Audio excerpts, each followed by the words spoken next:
YCP గురించి ఆలోచించినా లోపలేస్తాం. వాళ్ళు ఎలాంటి భావజాలం ఉంటారో దానికి మీరు వ్యతిరేకంగా ఉండండి.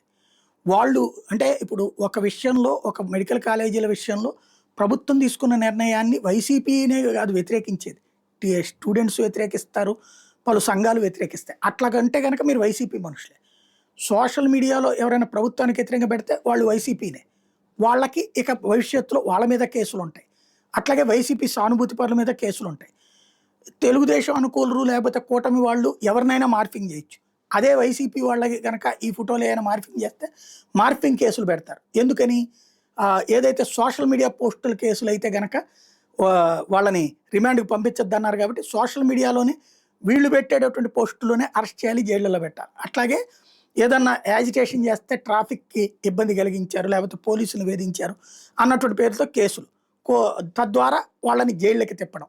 ఇది వైసీపీ అంటే వనకాల. వైసీపీ వైపు చూడకూడదు. ఇది ప్రస్తుతం ప్రభుత్వపు ఆలోచన ధోరణి.